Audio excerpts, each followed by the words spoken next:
బాబాసాహెబ్ అంబేద్కర్ మాట్లాడిండు. ఇప్పుడు మీ అన్నగా చెప్తున్నా, మీకు లేటెస్ట్ ఉదాహరణ చెప్తున్నా. 100 ఏళ్ల క్రితం క్రైస్తవ వ్యవస్థ మీద 100 ఏళ్ల క్రితం ఉన్నత వర్గాల ప్రభావం ఉన్నది. వాళ్ళు ప్రచారకులు, వీళ్ళు భక్తులు, అంతే. వాళ్ళు ప్రచారకులు, వీళ్ళు భక్తులు. ఇప్పటికీ 100 ఏళ్ల తర్వాత చరిత్ర చెప్తున్నా నేను. పేర్లు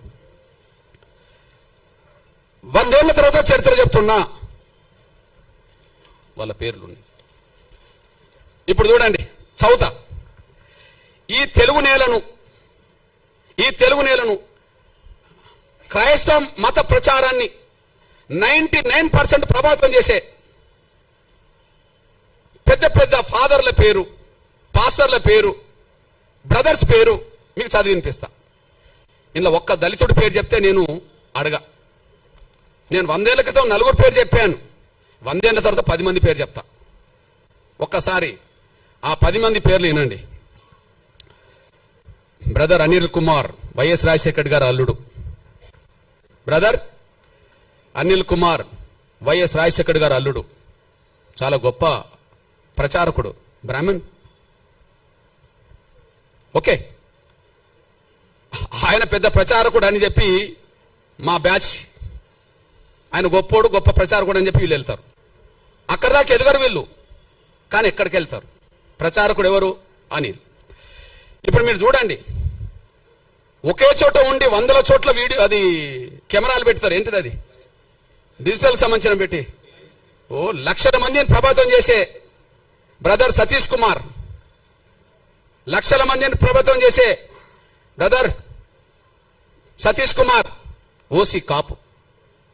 ఓకే, ఓసీ కాపు. బ్రదర్ కేఏ పాల్, ప్రపంచ సువార్థికుడే, మనందరూ తెలుసు. ఇక్కడ నుంచి ప్రపంచ దేశాలకు ప్రభావితం చేసే వ్యక్తి, Kapu. Okay, brother John Wesley, brother Rajahmundry కేంద్ర జాన్ వెస్లీ, ఇతను మన మంగళి సోదరుడు, చాలా ప్రభావితం చేస్తున్నాడు, BC. Vijay Paul Reddy, brother Vijay Paul Reddy, చాలా ప్రభావితం చేస్తున్నాడు. Jayaprakash Paul, Brahmana. Jayaprakash Paul, Brahmana. Shyam Kishore, pastor Shyam Kishore, OC Kamma. Okay, OC Kamma. Stephen Paul, pastor PJ Stephen Paul, OC, Brahmana. Hosanna ministries John Wesley, Kapu. Pastor Shalem Raj, BC. Pasam Shalim Raj, BC. మా దళితుడు ఎక్కడున్నాడో నాకు అర్థమవుతలేడు. వీళ్ళు ఈ తెలుగు నేల మీద క్రైస్తవ మత ప్రచారకులుగా వాళ్ళు దేశంలో అంతర్జాతీయ స్థాయిలో పేరు తెచ్చుకుంటున్నారు. వాళ్ళని నమ్మి సమానత్వం ఉన్నదని చెప్పి వీళ్ళు భక్తులుగా పోతున్నారు. ఇప్పుడు ఈ ప్రచారం చేసిన వాళ్లకు, ఈ మతంలో చేరండి, మతం గొప్పదని చెప్తున్న వాళ్లకు 1950 ఆర్డర్ వర్తించదు. 1950 ఆర్డర్ వర్తించదు. వాళ్ళ కులం వాళ్ళ కులంగానే ఉంటది. వాళ్ళ కులం వాళ్ళు బ్రాహ్మణ కులమే, వాళ్ళు ఓసీలే. వాళ్ళు కమ్మ కులమే, వాళ్ళు ఓసీలే. మా మంగళ సోదరుడు బీసీనే, కాపులు ఓసీనే అక్కడ కదా, కమ్మ వాళ్ళు ఓసీనే. ఈ ఆర్డర్ వాళ్ళకేం వర్తించదు. ఎవరైతే క్రైస్తవ మతం చాలా గొప్పదని ప్రచారం చేసి దూసుకెళ్తున్నారో, పేరు తెచ్చుకుంటున్నారో, ప్రతి ఆదివారం, శనివారం, శుక్రవారం ప్రతిరోజు ప్రార్థన పేరుతో దశమ భాగం తీసుకుంటున్నారో, ప్రార్థనల పేరుతో దశమ భాగం కోరుతున్నారో, అతను దశమ భాగం ఇవ్వకపోతే కూడా దేవుడు అంగీకరించాడని చెప్పి మన భయభ్రాంతులు గురి చేస్తున్నారో, వాళ్లకు ఈ ఆర్టికల్, ఈ రాష్ట్రపతి 1950కి సంబంధించిన ఆర్డర్ వర్తించదు. ఆర్డరు మేము గొర్రెలం కదా, వర్తిస్తాయి. దళితులు వాళ్ళు గొర్రెలాగా భావించుకుంటారు. వాళ్ళకు వీళ్ళకి వర్తిస్తుంది ఆర్డర్. వాళ్ళకు వర్తించదు. మీరు చెప్పండి, ఇది వివక్షత కాదా? అసలు ఆర్డర్ రాజ్యాంగ విరుద్ధం అన్నా నేను. ఆర్టికల్ 14కు 15కు విరుద్ధం, సమానత్వ స్వేచ్ఛకు విరుద్ధం, ఆర్టికల్ 25కు విరుద్ధం, మత స్వేచ్ఛకు విరుద్ధం. అంటే బ్రాహ్మణులు మాత్రం క్రైస్తవ మతం పుచ్చుకోండి అంటే ప్రచారం చేయవచ్చునా? కాపులు, కమ్మోళ్ళు, రెడ్డోళ్ళు క్రైస్తవ మతం పుచ్చుకోండి, ఇందులో గొప్ప ధర్మం ఉంటే ప్రచారం చేయవచ్చునా?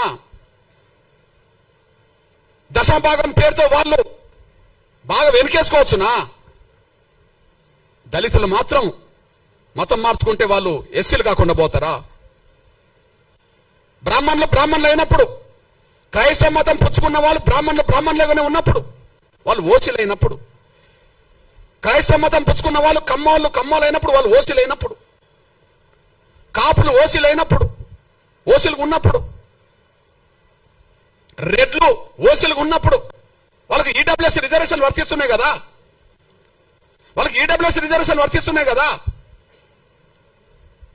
ఇప్పుడు ఎస్సీ ఎస్టీ యాక్ట్ వీళ్ళకి వర్తించదు, రేపు రిజర్వేషన్ వర్తించవద్దు అని అంటుండ్రు కదా. ఎస్సీ యాక్ట్ వర్తించదు, రేపు రిజర్వేషన్ కూడా వర్తించవని మీరు తీర్పులు చెప్పారు కదా ఆర్డర్ పట్టి. అంటే వాళ్ళకు రిజర్వేషన్ కూడా వర్తించవచ్చునా? వాళ్ళ కులహోదాగానే ఉండాలనా?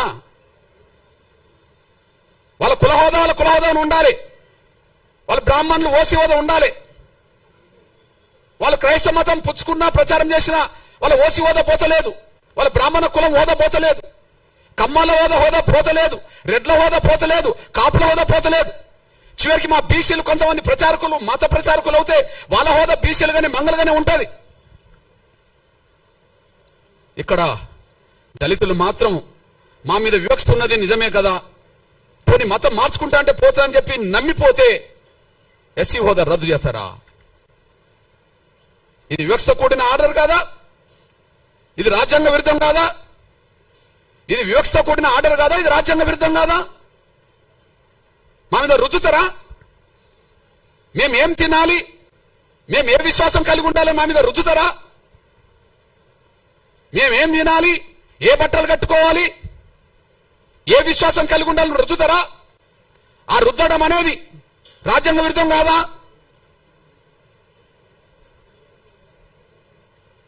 మత స్వేచ్ఛ లేదని, ఎవరు కూడా హిందూ ధర్మంలోనే ఉండాలని, కుల వ్యవస్థ రద్దు